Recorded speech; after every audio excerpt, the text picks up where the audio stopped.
Ugh. Say that shit. Woof. Wait, what? Cheers. I'm fucking mature. Hello, everyone. I'm Caitlin, here with my Coco Kendall. Hey, girl. Hi, honey. By our powers combined, we are Amateur Intellectuals, a podcast where we drink, we laugh a lot, we learn a little bit about things that are seemingly intellectual. So we're trying. Come try with us. Okay, we're just gonna do it. Let's get into the question. I'm ready. I am ready. I am excited. I finished my notes this morning. I am very excited. Okay. Kendall. Yes. We are going to play a little game. Ooh. It's called, I don't know if you've heard of it, Fuck, Marry, Kill. I play this game every day. I play this every day of my life. Every 3 people I meet, I'm like, fuck, marry, or kill them. Bodies. Just bodies. Okay. Here we go. If you don't know anybody, let me know, but I feel like you probably might, so here we go. Fuck, marry, kill. Zeus, the ultimate daddy. Ultimate. Hercules. Oh. Beautiful. Or Cupid. Okay. Controversy. Now, Cupid's the god of, like, sex and love and stuff, too. So you know he knows what he's doing. Right. See, I think that's a Mary. That's a Mary. Ooh. Fuck Hercules, kill Zeus. Yeah. Like, and don't get me wrong, like, if I could have Zeus, I would. But in this situation, he's gone. And then I'm going to set up a good life with Cupid. Because it's not the size of the ship, it's the motion of the ocean. Did I fuck that up? No, that was so perfect. I love it. I love it. And Hercules is just something to keep in my memory bank. Yeah, he's your fuckboy. It's fine. Yeah. This is a good answer. Oh my gosh. Okay, this is fun. I love this. Okay. I would say fuck Cupid. But that's only if Cupid is a grown-ass man and not the little baby with wings. That makes a big difference to me.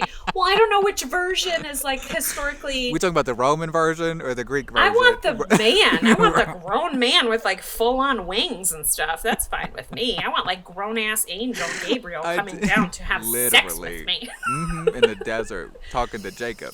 In the desert with a message. This comes from the Lord. Oh my god, it's so funny. So I'd say fuck Cupid, obviously, only if he's grown. Only if he's a man. Otherwise, yeah, I forgot that. We're not getting with the babies here. No. We're not doing that. No. I wouldn't hesitate marrying Cupid if it means, like, a marriage of happy, like, I don't know, figure some stuff out. Yeah. Platonic, companions. I can do that if it's baby. But anyway, otherwise, I'd marry Zeus, even though I know he cheats all the time. Yeah, he does. I forgot about that. He's still the boss, and there's something to be said about, like, marrying the boss. The boss. I don't know. I feel you. But so you're gonna kill Hercules? Yeah. No. It was not easy. Because I just think Hercules is not smart, and I don't know how long I could be attracted to that if. Yeah. But not even, like, for a good old country fucking. Just for, like, a good old country roll in the hay. Right. Maybe. I mean, definitely more than Cupid but, like, Cupid would know what he's doing, yeah. I wonder. Like, does Hercules know what he's doing? Is he just really beautiful and he's, like, really shy and doesn't know what he's doing? Because then I'm, like, not interested. But some people like that. Like, they like the, virginity belt notch that they want to add to their belt. So, like, I don't judge. I don't know. Okay. Yeah. So, Hercules, for me, Hercules isn't even a whole god. He's like a demigod, which is like half god, half human. So I figure if you're that close to the top shelf of, like... Why would you have what I mean? Like the god. I feel like hold out for daddy. You know what I mean? Like, instead of the son, because like daddy's got more of the resources. Even though he but cheats all the time. even though he cheats all the time, like I'm just married to him. Like I'm just married to him, legally binding 50% of the assets. Okay. I like that. I like it. I might have screwed myself over there. Yeah. We're terrible people. I love it. I love it. I don't know what I'm talking about. Okay, on to the drink of the episode. Ambrosia. So, a little bit of context. Ambrosia was the food or the drink, they said different things, of the Greek gods. So it's what they ate or drank. It's usually associated with longevity and immortality, which could argue is the feeling you get when you drink alcohol. Longevity and immortality. So, True. I'm never going to die. And then the next morning I'm like, oh, I'm going to die. We're going to die. So perfect for us. Uh-huh. Anyway, yeah, we're getting fancy with this recipe then. So it is, which I'm going to be completely honest with you. I have 3 of the things in my house at the moment. 1 ounce of cognac. Don't have that. 1 ounce Calvados or apple brandy. Don't have that. 1/4 ounce lemon juice. I do have that. You have that. I'm homeless and I have that. Yeah, exactly. Yeah, fresh lemons, summertime. 1/4 ounce Cointreau. Is that how you pronounce it? Cointreau. I fucked that up. I think both are right. I don't know. That's one of those words. That's one of those words I've seen a million times in Yeah. recipes and things, but I've never heard it said out loud before. I think it's Cointreau. Cointreau. Control. Don't have that anyway. Brut champagne chilled. I do have that, but it's chilled. So I'm just drinking from the bottle. It's not even mine. Like, I mean, it's mine, but it was gifted to me, so it's those sitting are in the my fridge best. right now. And then ice cubes, which I also have. That's it. I have the champagne, I have the ice cubes, and I have the lemon juice. So I could have a very sad champagne with this recipe. Anyway, to make it, add ice cubes in a mixer and pour cognac, Calvados, or apple brandy, lemon juice, and Cointreau. Cover and shake it. Open the cap, strain in a serving glass, usually a flute, and then pour champagne until glass is filled. So it's just a fancy little drink. They're calling it Ambrosia, like the drink of the gods. Drink of the fancy. gods. I like it. Yeah, I fucking like we're it. fancy here. Do you like cognac, generally? I've had it twice, and both times I was sheets to the wind, so I don't remember. So yes, I did. I loved it. Yeah. I think I remember it being sweet. Is it sweet? Okay. I don't know. I don't remember. Cognac sounds like brandy or whiskey to me. I don't know. I think it's sweet whiskey, and I don't like sweet things. Okay. But I mean, it's fine. Yeah, whatever. Gets the job okay. done. Yeah. I bet it would be fine with champagne. I mean, when you put champagne in anything, Yeah. I mean, you could make almost anything taste palatable. Yeah. Yeah. That's right. I mean, screwdriver, mimosa. Mimosa. Sorry, a screwdriver is vodka. No, Vodka. I was thinking this coming weekend about just making mimosas and not telling Greg about it because I've learned that if I just pour it, he'll drink it. So Does he not if notice I ask it? permission, well, if I say like, should we have mimosas this weekend, like on Saturday, he'll be like, well, sure, we can. I don't know. But if I just pour it into a flute before he wakes up and I'm like, here's your mimosa. Okay. Today's bottomless mimosas. I already opened it. Then he's like, okay, I guess. I'm like, ha! We're going to bed at 2. Instant drinking, buddy. Okay, so today we're talking about Greek mythology, as I'm sure you genius intellectuals have gathered by now. Both by the name of the episode that has been published and also what we have been hinting at this entire time. I think it's important for people to just have a fundamental intro into Greek mythology because it plays such a prevalent role in how we think today, how we tell stories, and what we even name things around us. The names we give things like the planets and things. That was Roman, but based on Greek mythology. Anyway. To start, we should note that Greek myths were not originally written down at all. So unlike, say, the Christian Bible, not naming names, but like the Christian Bible. The earliest Greek myths were oral stories that were passed down through generations, beginning in the Bronze Age. 3300 BC is when the Bronze Age started. You know, I had to start from the beginning of time. We always do this. Genesis I would 1. be surprised if you were surprised. Okay.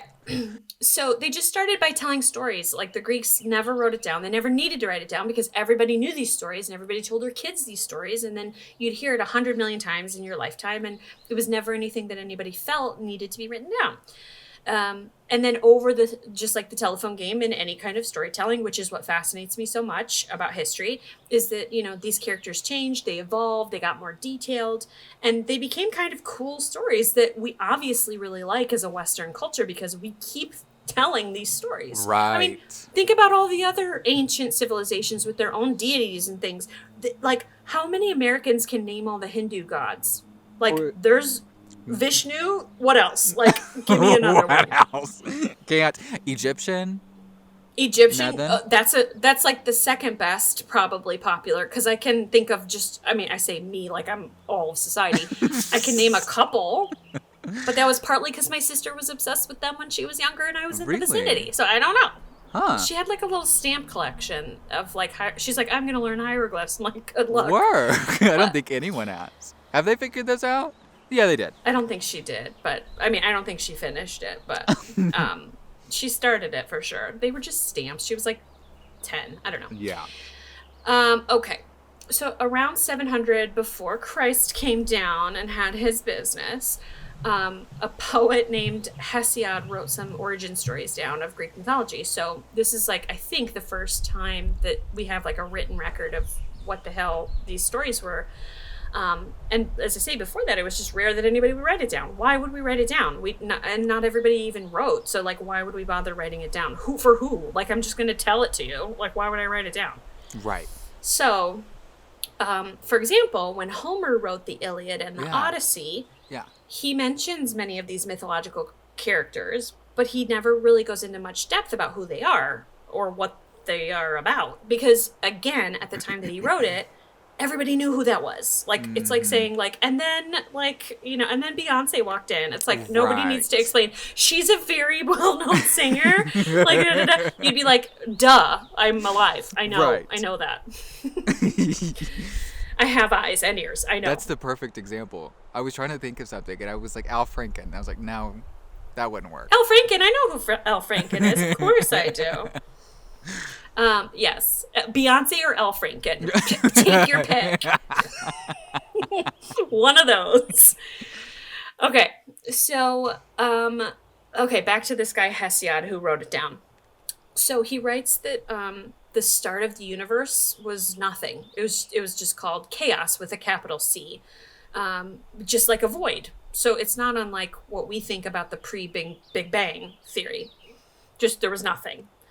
So from this chaos, this void of nothingness, comes a family. In that family is Gaia, which means Earth. It doesn't mean the planet Earth. It means the like entity. This character is Gaia, and that's how we come to name Earth because of this mythology. Uranus, sometimes called Uranus, but I think it's pronounced Uranus.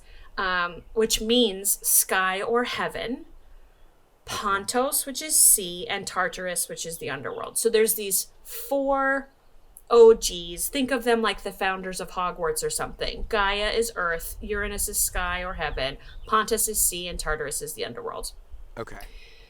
So if you compare that to the Christian Bible, it would be like God, the one-man show starring God, only God, and God. Like, we don't have a multi-layered situation to explain, like, deities or entity. Like, we're not polytheistic. We're monotheistic, which means one God. That's what Christians think. But it's the 3-in-1, which is where they get a little funky. I agree with you that they're not poly. The Father, Son, the Holy Spirit? Right, but it is all one. I see your point.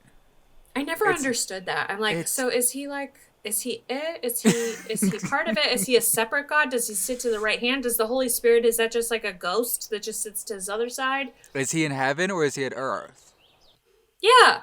Oh no, it's in your heart, right? Doesn't that mean the Holy Spirit is in your heart or something? Depends on which denomination.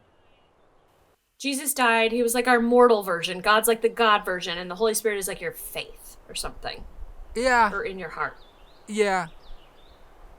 It's been a lot of years, Kendall, since I've been to church. I don't remember.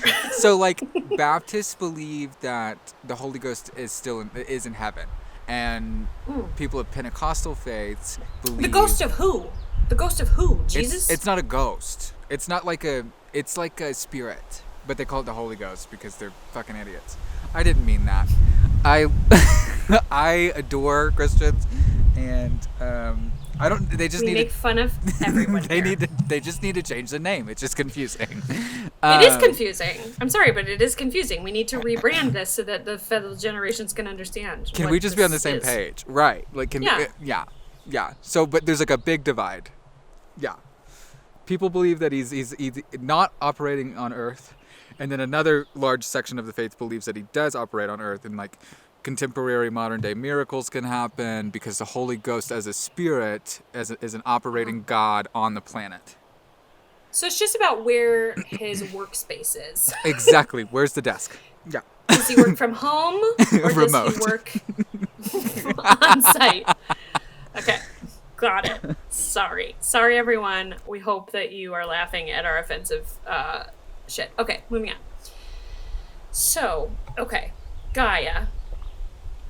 She and her brother Uranus have some babies, which, no big deal. It's not incest if you're the only ones, apparently, according to a lot of faiths. Oh, okay. Like, there's no one else around, so... Yeah. And also, they're not human, so who knows? What does that even mean? Maybe they just had some sunsets together and now they have babies. You never know. Right. They just thought of it. Yeah, they just thought of it, like, and then there they were. So these babies were called the Titans, okay? Okay. So think about it like, again, you've got Earth, Heaven, Sea, and Underworld. And then Heaven and Earth have babies, multiple, and you get the Titans. There were 12 Titans, but you don't need to know all their names. There's too many names, and they're not that important unless you're reading specific stories about them. Gaia, their mother, apparently is over the whole kind of feeling like being married to Uranus is like shitty now because she convinces her kids to overthrow him, her children. Which also, like, good girl. Like, you're not going to do it. Have your babies do it. Like, I didn't do anything. I was just sitting over here in case it doesn't go well. You're going to hate your father. Yeah. Yeah. Could you guys do me just, like, the teeniest little favor? I love you guys so much. Yeah. So, in fairness, he did lock up all his kids in the underworld, and they did not appreciate it. So, Gaia was kind of pushing on an open door. She's like, can you kind of like kill your father? Your and they were like, hell yeah, like we're in jail. Let us out and we will go like take care of it. Don't even worry about it. So just let's check in here on this family tree. You've got the OGs, as I say, Gaia and Uranus. They have 12 kids called the Titans. The Titans overthrow their father and they pick one of the brothers of these Titans to be the new ruler, who is Cronus. Sometimes called Kronos, but Cronus is like more legit. Cronus is like, no, I couldn't possibly. Okay, I'll do it. So, happy to be your king. Sounds great. So now we're at the level of the Titans, the Titan rule in the family tree. And Cronus is living his best life, king of everything, loving life, having kids, whatever. 7 of his children are the Olympians, which we'll get to in a second, but that's like the Poseidon, the Zeus, the the people we know more. Yeah.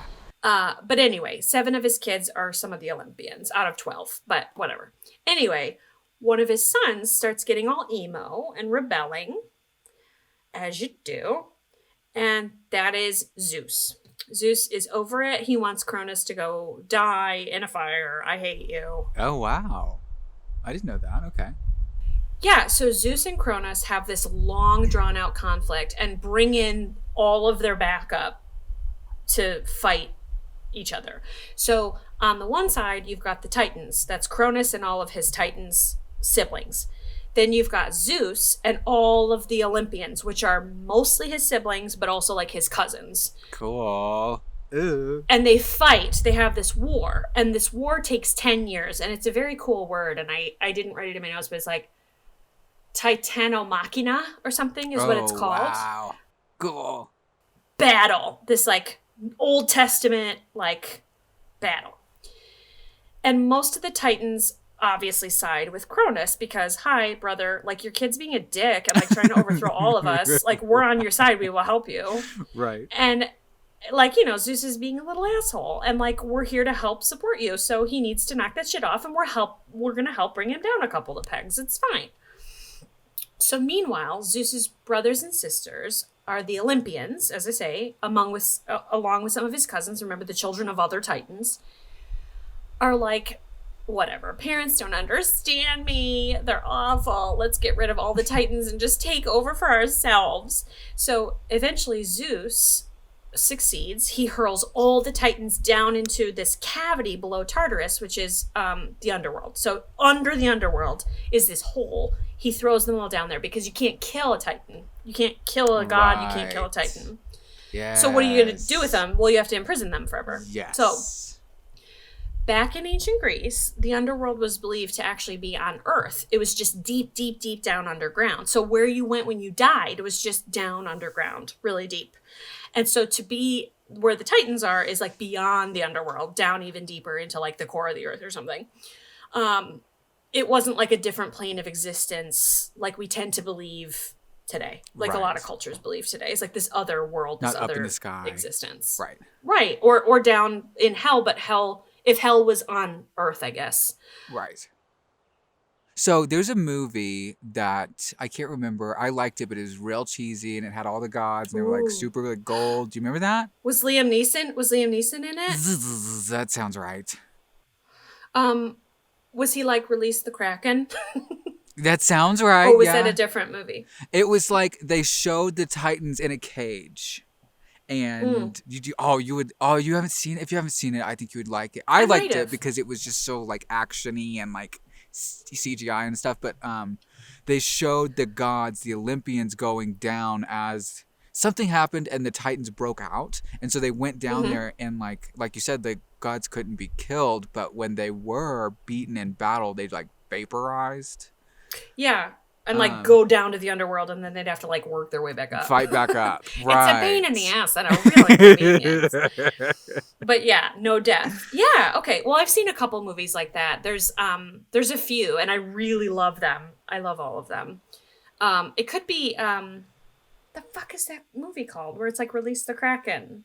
Damn it. Anyway, whatever. Anyhow. I can't remember anything. But no, I think I know the movie you're talking about. And actually, in the Disney movie Hercules, they do the same thing. It's a totally different story. They're not historically accurate at all. But one of the things that they do in this movie is it's not correct, but Hades releases the Titans from Tartarus.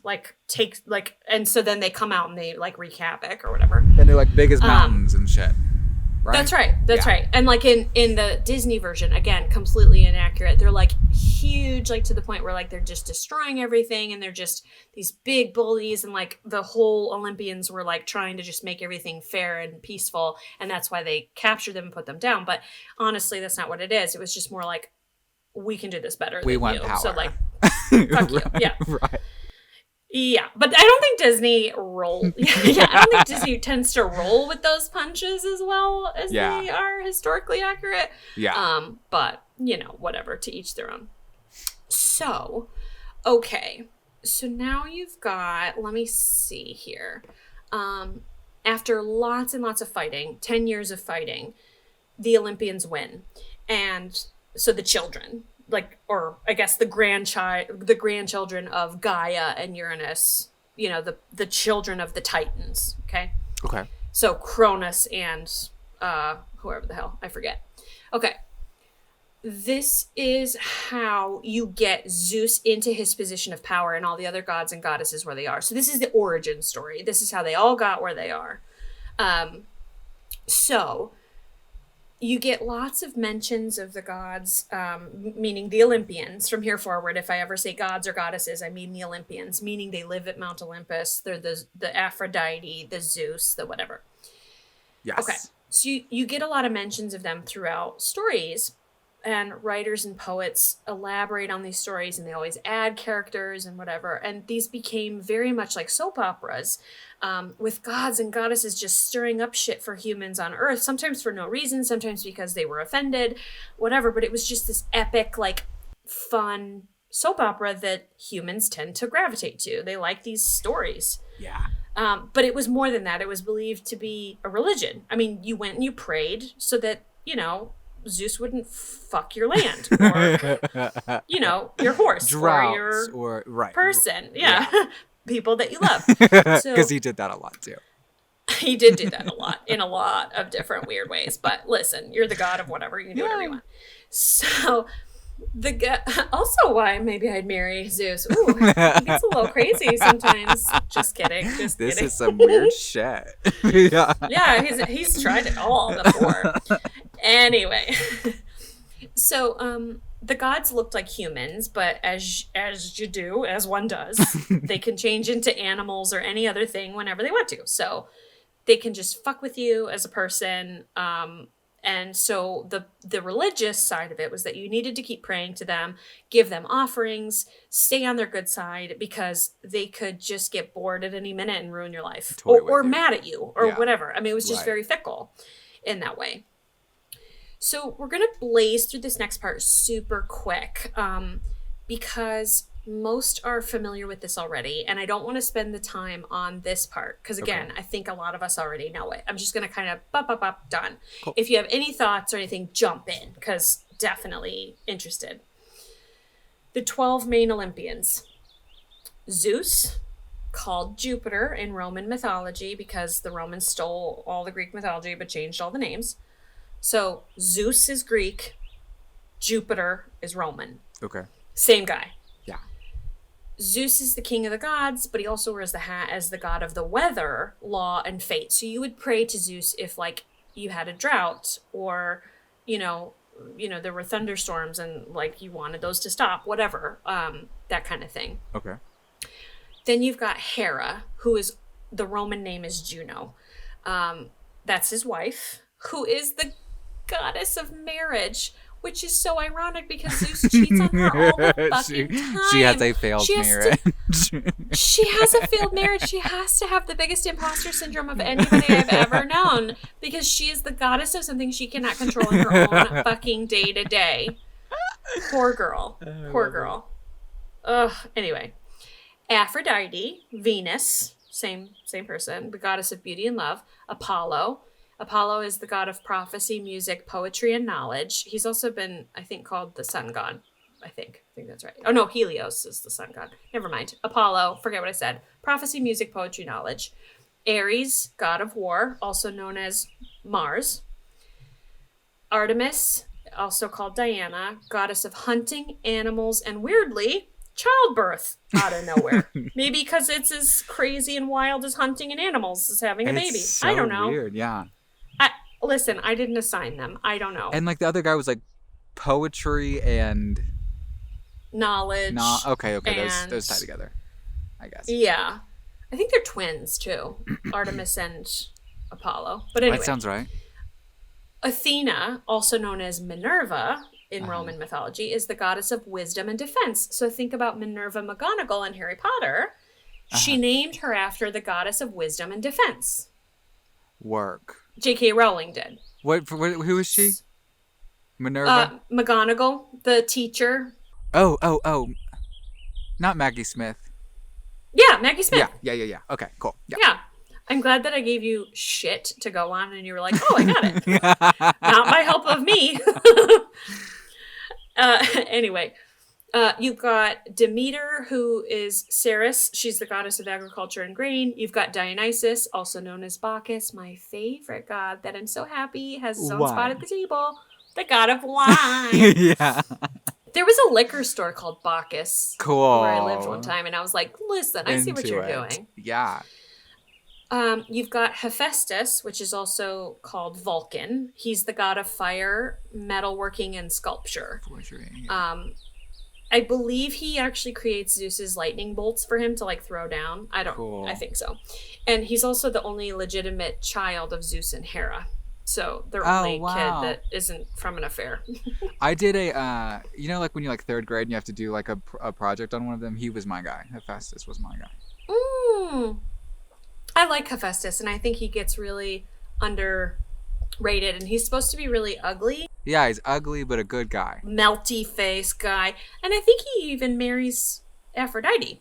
Come on. I think. So it's like a cute little juxtaposition of like ugly and beauty get together. Anyway. It's like whenever I marry Shawn Mendes, I'm going to be Hephaestus. No, because then you have beauty and wit. And that's a superpower, and we'll have to take you down. I'm finna call Camilla. She's going to get the fuck out of my way. Mm-hmm. Okay. By the way, is he still claiming that he's straight? Oh, yeah. He's like fucking married to that chick at this point. He's not. I mean, listen, maybe he's bi. That's fine. But he's not straight. He's no way. Straight. And there's nothing wrong with it. No. Like, just be who you are. And like, I'm here for the femininity, girl. I'm here for it. Lean in. Like, lean the fuck in. Yes, girl. Yeah. I'm like, talk like this with your hands, girl. Yes. Yeah, you're not. I'm just telling you, like, I see it. You look good. Like, live it. Like, do it. Do it. Me. Anyway. Kendall, we're here. Listen, we will be on social media stalking you respectfully. We're going to tag you, girl. We're going to tag you. Just try. Just try it on. Try it on with Kendall. He will show you. He will show you if it's, if, you want to keep it, want, you're going to want to keep it, boo. You are going to want to keep it. Woof. Okay. No return policy. Oh my God, I love you so much. Okay. Next on the list, we did Hephaestus. So Hermes, which is also called Mercury, god of travel, hospitality, and trade. Also Zeus's personal messenger. So he wears two hats. He's got a part-time job on top of being the god of all those things. And then you have Poseidon, who's Neptune, god of the sea, Obs. Other notable mentions are Hades, also called Pluto, or James Woods, if you're talking about the Disney version. Because he is like basically the exact same person. They basically just drew his face and put his hair on fire. Ta-da! Yeah, here he is. The god of the underworld is Hades, and also money, weirdly. Oh, see, they were on that shit. They had that shit right. Yeah. I almost get a little bit of a vibe of like death and money, scary, silver coins, Judas. I get a little bit of something, money is bad. Come on, Judas, tie in. Religious things. Fuck. Yeah. Listen, okay. I occasionally listened in catechism. I don't know. Picked up a thing or two. So though Hades is a big one, and you think he's one of the original Olympians, he's not. He is the baker's dozen, number 13. He also didn't live on Mount Olympus like the rest of them, so he's not an Olympian, because it comes from living on Mount Olympus. And you just told me at the beginning of the last episode that there was a Mount Zion where it was believed that God lived. Right? Yeah. So there's something similar in storytelling there as well. That's so true. The gods lived on Mount Olympus. Wow. Yeah. Okay. Yeah. So then you've got Hestia, another notable mention, not an OG, but she's the goddess of home and family. Who cares? No offense, Hestia. And Eros, Cupid, who's the god of sex. Some people say he's the god of love or whatever, but they lying. Legitimately, he's the god of sex because Aphrodite is the goddess of love. Oh, yeah. Can't be two. Right. He's more physical, like attraction and things. Okay. Ooh, I'm gonna remember that. Yeah, and if he's the baby with wings again, that gets a little weird for me because it's the most adult thing I can think of. He can't be a god of anything more adult. Right. Only sex, and you're a cherub. Yeah. Yeah. Like, I'd rather have a baby be like the god of death or whatever before I would let him be the god of sex. But listen, I didn't write it. Okay. So instead of talking about them more, because again, I think most people are familiar at least with the concepts of these guys, I'm going to talk a little bit more about just random lesser known things in Greek mythology that are hugely popular or present today. Cool. So, we're going to talk a little bit about the first person, Prometheus. Yeah. Does that sound familiar at all? Yeah, because of the movie. Oh. It's a good movie. Also with Michael Fassbender, if we're throwing down. We should tally how many times I say Michael Fassbender in this podcast, because I feel like we're definitely past the vertical tallies and into some diags. You know what I mean? Between that and Shawn Mendes, the two of us really need to find hobbies. We should start a tally. We should find a way to slip it in each time. Like, each time you say Shawn Mendes in an episode and make it relate, and I'll do the same thing with Michael Fassbender. Yeah, I love it. Perfect. Oh my god. Anyway. Okay. Prometheus was a titan, actually. Prometheus was not a god.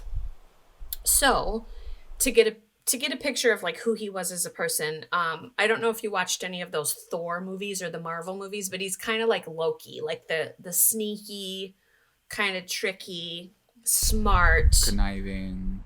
Okay. Brother of Kronos. Yes. Okay. Yes. Prometheus was the brother of Kronos. Very good. So remember I mentioned that the Olympians and the Titans were fighting for control, and it lasted for 10 years, right? They had this like all out beating, like war that was going on. So in the beginning, Prometheus was obviously on the side of the Titans. He was like, yeah, like I'm a Titan too. This doesn't look good for me. I feel like I should side with the people that are going to keep me alive and happy. He advised the Titans that they should use trickery in the battle to beat the Olympians. And basically, his brothers and sisters were kind of like, sit down. That's the dumbest idea we've ever heard, you stupid waste of space. You dumbass dummy. We're bigger. And I think he was a little salty about that. Because he was like, cool. No problem. So he switched sides to help the Olympians win using trickery. Cool. Yeah. Whoops. That's a little bit of a missed opportunity there, but it's okay. So much later then, when humans were around, he decided he would gift the humans with knowledge of fire and metalworking from the gods. So in order to do that, he had to actually, like, according to the story, he had to physically go into Mount Olympus, go to Athena and Hephaestus's workspace, because Athena's the goddess, or was it Artemis? I think it was it Artemis? No, Artemis. It was Athena. Oh. She's also the goddess of fire. She's like whatever she is. Anyway, he had to steal the fire, physically steal fire, and from the gods, and take it down to the humans and be like, here you go, guys, little guys, have fun, like Scoop. I vaguely remember that. Yeah. So Zeus finds out about this, and he's pissed. Yeah. Like, very, very pissed off. He punishes Prometheus by chaining him to a rock and letting an eagle eat his liver every single day. Work. So, remember, he's a Titan, so he can't die. His liver just keeps regenerating, only to be eaten again and again every day. Wow. So he helped the Olympians win and then pissed off the Olympians by giving humans fire. Exactly. And he's always been kind of tricky and kind of opportunistic. Okay. So he fucked over the Titans, and then he was kind of like, I know I shouldn't do this, guys, like humans later, but here you go, have this, like, have fun. This will be so fun. As if he wasn't going to get caught. And set then the world on like, fire. Okay, I will have an eagle eat your liver. I've been thinking about this for a really long time, and I have all the details ready to go. So, amazing. Yeah. Not ideal. But after many years of this, eventually, according to this story, Hercules is literally just walking by, having a day, look at that butterfly, and sees this shit show, sees Prometheus on a rock, getting his liver eaten out by an eagle. And he's like, that's weird. Like, I don't know what's going on, but I'm walking into something, and this is a little weird. So he ends up killing the eagle, giving Prometheus just some peace. As far as I know, he's still chained to the rock. I don't know that Hercules set him free, because I feel like we would have heard more about Prometheus's shenanigans if he was free. But at least he doesn't have an eagle eating his liver every day. So, Okay. just take a nap. You're fine. Finally, you can rest. How interesting. That's like them making Hercules a good guy without him setting Prometheus free.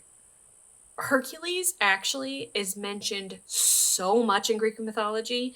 We're going to get to this in a minute, but there's some parallels to the Christian faith that I think are kind of interesting, because he just keeps coming back, and like his trials and tribulations and all this stuff is just really interesting.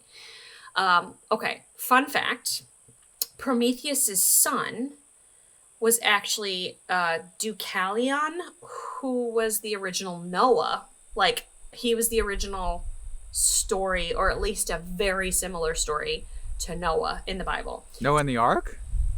Yes. So Deucalion, Prometheus's son, survived a great flood long before the Bible was written. Like, a long ass time, like thousands of years. What? Survived a great flood with his wife in a chest after floating for 9 days, and basically had to reestablish the whole human race. Wow. Not every animal, but had to do the flood, the survive, the we got to start fresh again. Interesting. So, zing. Like, a lot, that's what I think is so cool, is like, all these stories came from somewhere, and whether it was one person's started it and then 100 million people told it over time, there's just too many before even transportation to share all these similarities. It's just over many generations, people tell stories, they travel a little, they tell stories, they travel a little, and then word gets around, and this is where we get is like this evolution of all these religions, and I think it's really interesting. It is so interesting. Okay. Wow. So, the next one so that's basically Prometheus. I don't know that he ever got off the rock. I hope he did. But who knows? The next one I want to talk a little bit about, because again, we're talking really early in the mythology. That's kind of the tone I wanted to set with this intro course of, Greek mythology. So, are you familiar with the saying, like, you'd be opening Pandora's box? Yes. Okay. And do you know what that means? Like, just generally, it's the expression.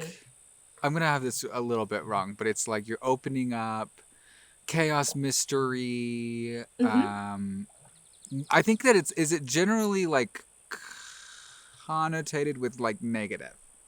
Not always negative, it could be. No, that's exactly right. So okay. It basically means, like you said, just starting something that will have unforeseen negative consequences.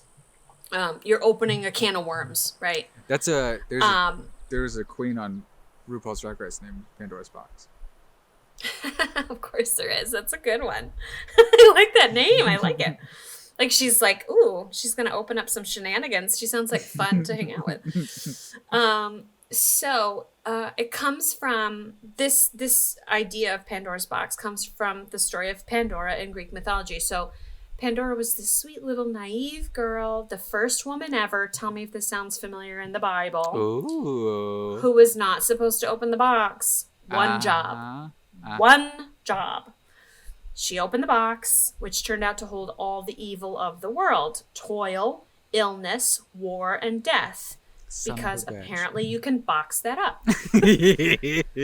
Does Amazon ship that? I think they do. I think they do. If you have Prime, I think they do. So, okay, Eve. Like, again, we have women ruining everything for mankind. I really love the writers of this, and I don't feel bitter at all about it. Once again. Yeah. I mean, fuck you very much. Like, we didn't do anything. And honestly, you probably did, straight man, and then wrote that we did it so that you wouldn't get in trouble. Adam bit the apple and then blamed it all on Eve. Told God it was Eve. I am personally attacked by this, and I am very offended. So, yeah, we've got Eve as Christian Barbie, right? We've got Pandora as Greek mythology Barbie, but they're from the same fucking set. How interesting. Okay. Mm-hmm. And again, long before this story was written down in the Christian Bible. So there's something to be said about that story getting passed on and changed over time to be what Eve Isn't that became. fascinating? Now, in Eve's case, there was like an actual temptation of like personified, which was the devil, right? The snake, the serpent. But in Pandora's, it was much more simple. It was just, oh, that dumb little bitch and her curiosity. Oh. Like, oh. And by the way, nobody told... She's the first person ever. She's the first woman ever allowed to be alive. She has never seen consequences to anything before. Right. She has no context. Maybe these gods could have, like, explained a couple of pointers to her before just putting this thing in front of her and going, like, don't touch that. Right. Okay, bye. Right. Let's see what she does. Right. Swear to God. Ugh. Isn't that cool? Isn't it cool just the parallels, though? It's very, very interesting. I was talking about, because I've been talking a lot about, like, the LDS in Utah. And I was talking about it the other day with someone, and I was mentioning the Garden of Eden. The LDS believes that, I think that they believe they believe the Garden of Eden was in the States. And makes a lot of sense to me, because I'm like, if you look around here, you know, and then you look at like Jerusalem, I'm like, that's a fucking desert, and this is a desert. But if you're getting these mountains, no, here, it happened here. This is much prettier. It makes sense. I'm like, if you're saying it was only 2,000 years ago, which they're not, they don't even know when Adam and Eve were. Oh my God. But I can't remember. There was something that interesting came out of that conversation. Shame. That was it. Brene Brown. Shame.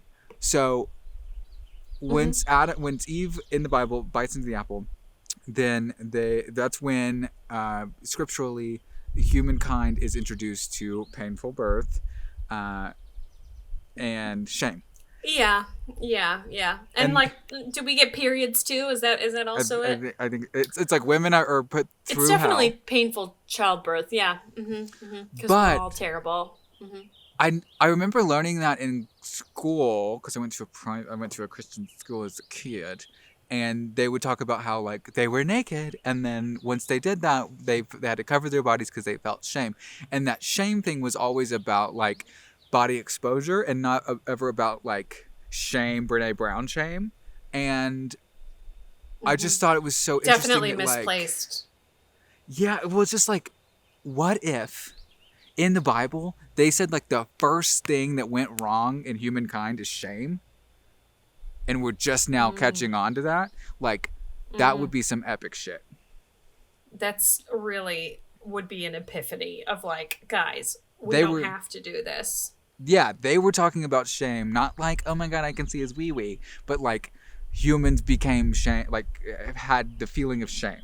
And it began to dictate their lives the way they felt about themselves and others and blah, blah, blah, blah, blah, blah. Wouldn't that be insane? Sorry, I just... I mean, can you imagine too, like think about Greek mythology, like women were probably pointed at and been like, you're just a Pandora, like you're like one of those, like you curious little idiot that ruins it for the rest of us. For all of us. Cool. Right.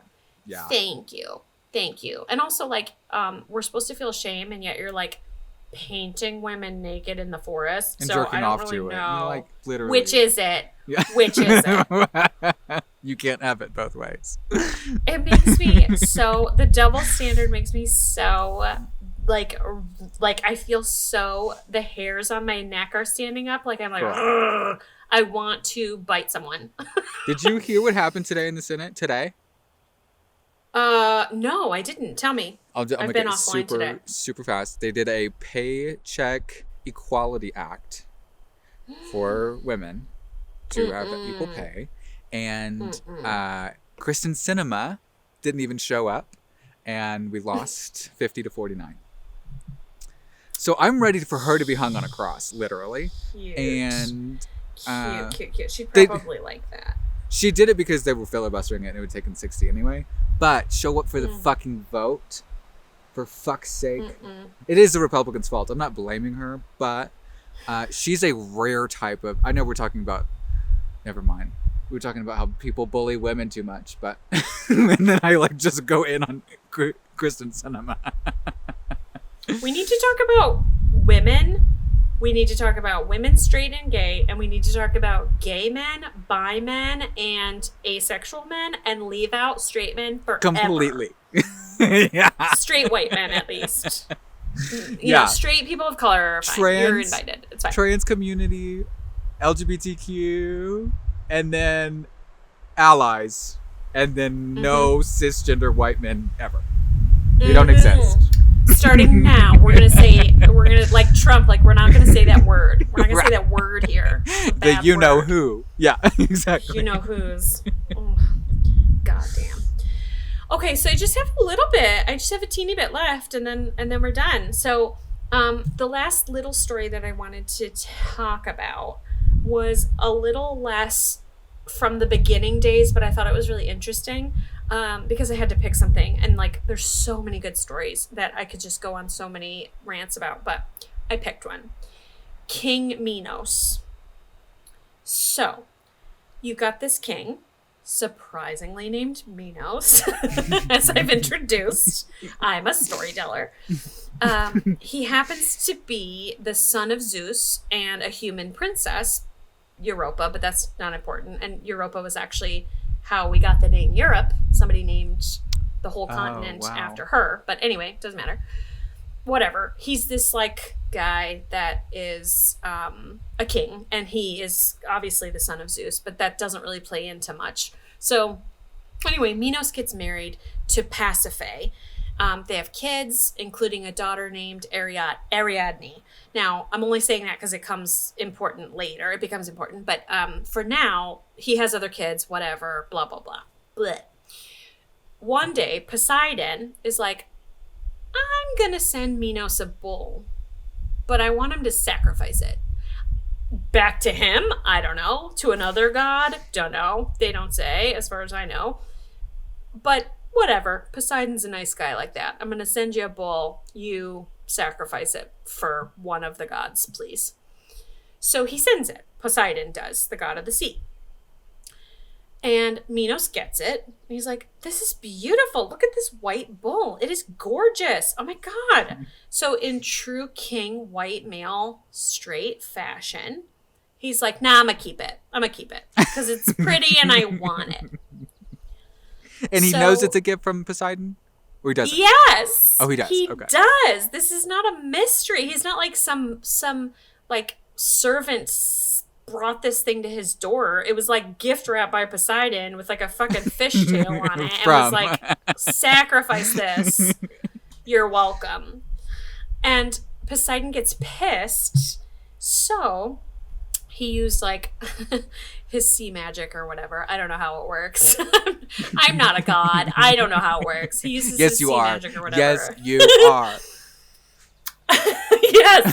Yes, I am. Don't say negative things about yourself. Not here. You are a god. You are a sea goddess. Anyway, he uses his sea magic to make Minos' wife, Pasiphae, fall in love with the bull, like full on fall in love. I want you. I want that dirty bull dick in me. I want it. Oh no, really? Yeah. That's a lot. Meanwhile, they don't write this, but I have to speculate. The bull is living his best fucking life. He's supposed to be slaughtered. A god mails him to a king, and he's like, what's happening? And he's like, love you. He's like, I love you too. This is great. And then his wife is like, hey. And he's like, hey, what is happening? No way. What is happening? I am loving my life. So. Unbelievable. Okay. Yeah. Later, Pasiphae, his wife, Minos' wife, gives birth to a half human, half bull. Oh, shit. Because they didn't understand science. So, what does Taurus mean in the zodiac? It means bull, right? Yeah. So think Minos' bull. Minotaur. That's how you get Minotaur. Shut up. Because Shut it's the hell King up. Minos' bull. Oh my God. Okay. So, right? Isn't that crazy? So, that's nuts. And gross. Can you imagine? No. Which side of him is the bull? Like, what part? How did the horns come out? What part? You know what I'm asking. Mm-hmm. What part of him is the bull? Yeah. I don't. Am I being hopeful or am I being? It's scary. No, too much. Above our pay grade. No. Yeah. Have you ever heard the term "fuck you in half"? That's it. That's scary. Yeah. That's the thing of I'm nightmares. thinking not more of dreams. like the cesarean section that's gonna have to happen, like logistically. And like he's a bull. Even if you can pretend that this physically happened, he's got to be dirty. He's got to have flies on him and stuff. Yeah. Disease. You need like a rabies shot after. Ugh. Anyway. Instead of killing the Minotaur after he sees his wife is like, oh, hey, like, how did those horns fit out of your vagina? Okay, don't know, not asking questions. Have a guess as to how this happened. Minos has, instead, this elaborate maze created under his castle. And every 9 years, or every year, depending on which thing you read, doesn't matter, either every year or every 9 years, Minos forces his people to send 7 boys and 7 girls to be sent into the maze and fed to the Minotaur. What the hell? You know, which is technically his stepson, if we're like, right? Because it's his wife's baby. What the hell? Why do they? What's the maze? What the hell does the maze have to do with anything? Is it so the Minotaur can't get out? I think it's so that he can't get out. I think Okay. it's like a controlled prison for him. I got you. Yeah, that's my vibe anyway. So, okay, eventually, it kind of is really gross. And like, again, this is a soap opera. This is what they were talking about because they didn't have Netflix. So, eventually, a hero named Theseus volunteers his tribute one of these years when these boys and girls are going. He's like, I'll do it. I'll go. I'll fuck this guy up. I don't even care. Which a lot of kids presumably have said in the past, particularly boys, while the girls are just crying that they're about to die. But he gets help from Ariadne, remember, the daughter of King Minos and Pasiphae. You know, the one that's not an animal, like, abomination. The one that's just a regular girl. Just a normal. Princess. Right. Yeah. Just a normie, like, ready to help. So anyway, she helps him navigate the labyrinth. So he goes in, he kills the Minotaur, he gets out. Hooray, no more child murder from now on, because whatever. Fun fact on this story, the way he navigated through the maze and getting back out was by unraveling a ball of string so that he could follow his way back, right? Right. So he, like, takes this ball of string that Ariadne gives him, and she's Cute. like, this is the way you get in and get out. I love and it. He's like, cool. So he goes in, he unravels it, he kills the Minotaur, he gets back without, getting lost in the maze forever. Cool. Here's the fun thing that we use a lot today. Okay. The Greek word for string is clue. And that's where our word clue came from, meaning a hint, like figuring out a problem, a hint in the mystery. It is literally the string. Wow. From this story. Cool. So whenever you say the word clue, I need a clue. Give me a clue. You're That's talking what it about means. String to get me in and out as a. Yep. That's cool. That's Isn't so that cool. cool? Yeah, Wow. I thought it was a fun one. Yeah. That's so cool. There was even talk, like, I feel like a decade ago or so, I feel like I read in, like, Smithsonian or something, that King Minos' ruins were found, like, What? the actual king. That was the real king?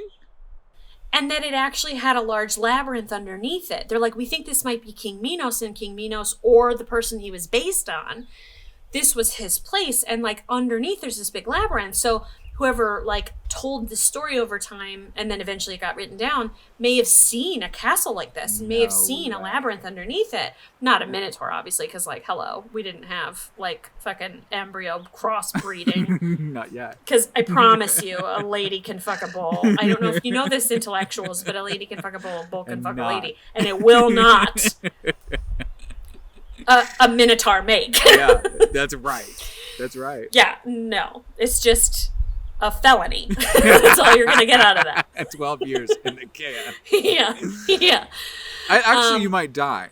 I think that you would, like... I think you would literally have internal bleeding and die. Yeah. I think. The guy that had, like, there was, like, a club of guys that would get screwballed by the horses, and he, like, snuck off by himself one time to do it, and he This might be like from like a Dave Chappelle joke, but I feel like it's real. Oh my god. And he died, yeah. I don't even know how to feel about that. Ruptured stomach or some shit like that. Nasty. Oh my god. Ugh. Okay, you have to imagine that's happened throughout history way more than we want to acknowledge. At least with the smaller animals. Okay. Anyway, God forbid. Zeus forbid. Everybody forbid it. Everybody. Forbid. Okay. So there was talk that this king's ruins were found that may be like the inspiration for King Minos, and that there was actually like a really big labyrinth. So then like legends came out of that. But anyway, that was like, I feel like that was like 2010 or like late 2000s, you know, like 2009, 2010 time. Anyway, you should look it up and see. I should have, but anyway, there are so many more interesting stories, but I need to just leave it here for now. So, I mean, there's Jason and the Argonauts we could have talked about. There's the Iliad. There's the Odyssey. There's King Midas, the guy who turned everything to gold when he touched it. Yeah. There's, oh God, Oedipus. Speaking of weird sex stuff, Oedipus has sex with his mother. It's weird. And Electra is the woman that has sex with her father. Anyway, it's all, they have nothing to do. Think about an afternoon soap opera on a weekday. This is all they were doing. There's Arachne, who gets turned into a spider, hence the term we use today, arachnid. Arachnid comes from Arachne, the person who gets turned into a spider.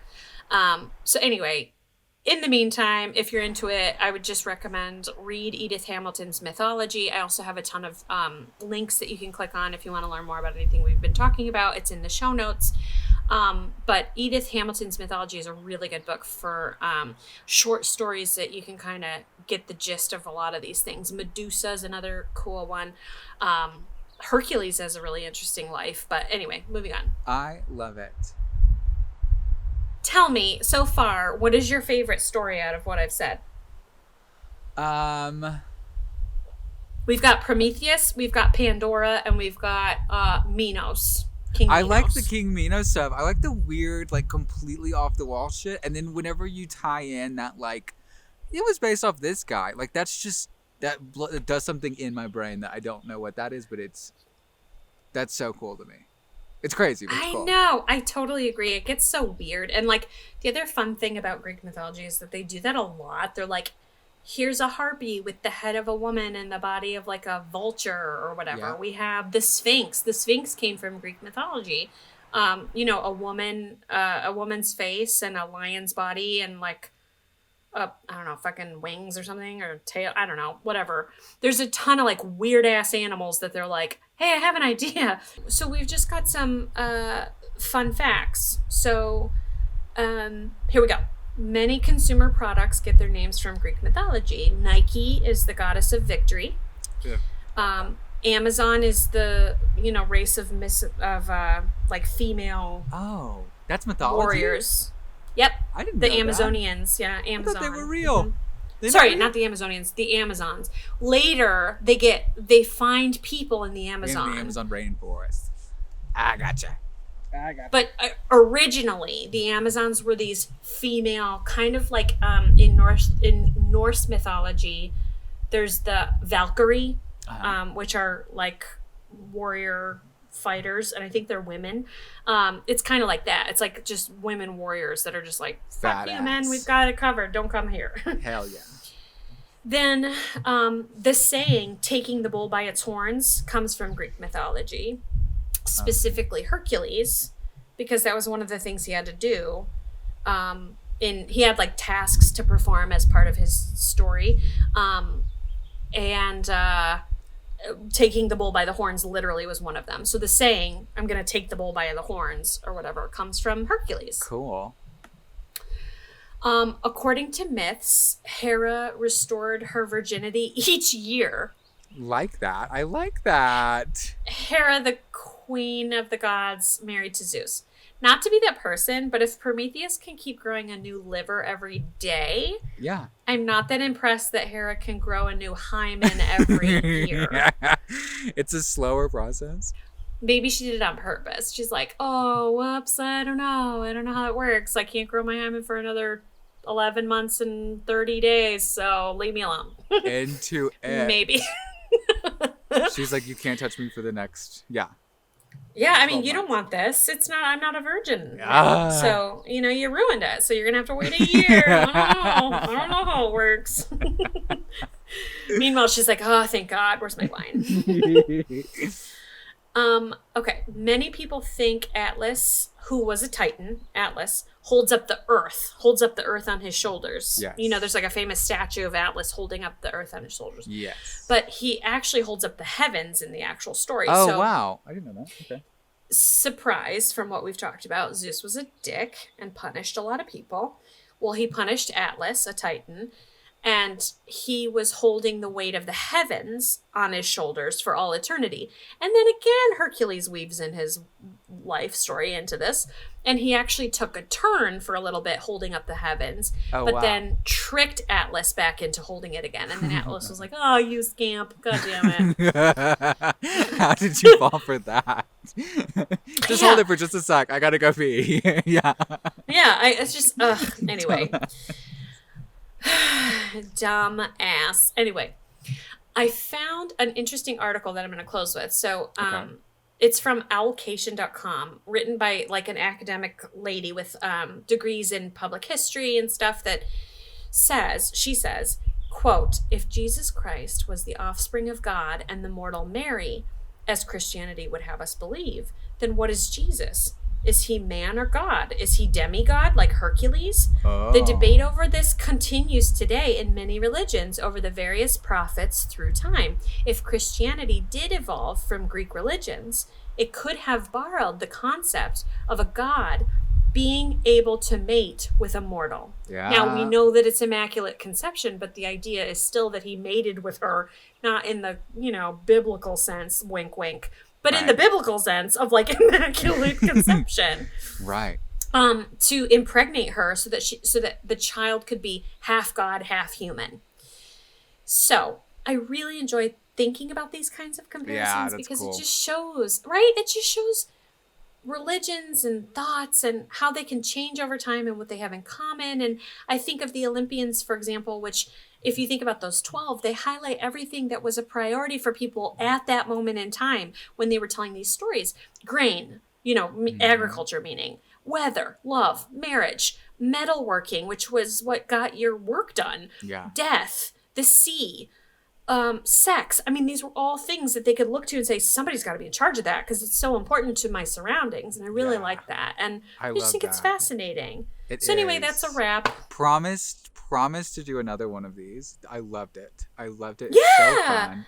Promise to do more. Like, we'll just sprinkle in some mythology stories every now and then because I thoroughly enjoyed it. Good. I've got so many weird ass stories I can't even begin.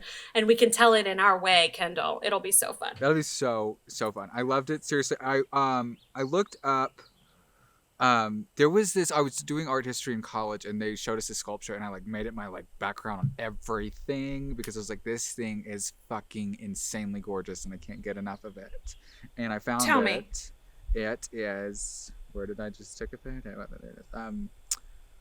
The name of it is Laocoon and His Sons. Do you know that one? What? I don't know. What does it look like? Look it up. It is insane. It's His Sons.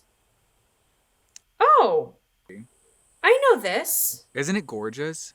It is. Eesh. And I was it like, is beautiful. It literally made me gay.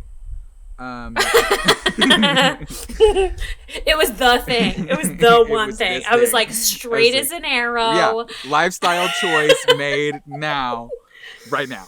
I love you. No, that it is beautiful. Oh my god. And like imagine cutting that out of one piece of marble. Are you kidding me? So it's me? 5. It's 5 pieces interlocked. And wow. The mythology is very brief, so I'll just fly through it really quick. To give you, because it's a podcast, if you're listening and not watching on YouTube, we are on YouTube, so go watch on YouTube. But if you're listening, it's Laocoon is this big, huge, ripped man. Daddy, yeah. Daddy. And there's this serpent wrapped around him and his sons, pulling them down.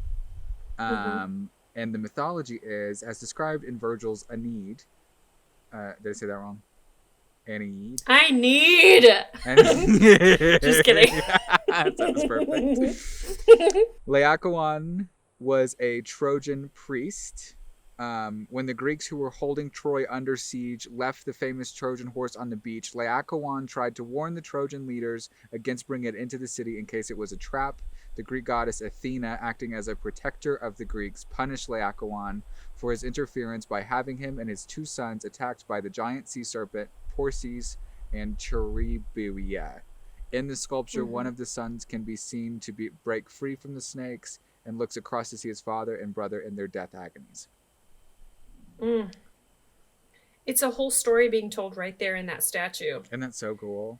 If you look at it, you can just see just an entire moment of conflict happening.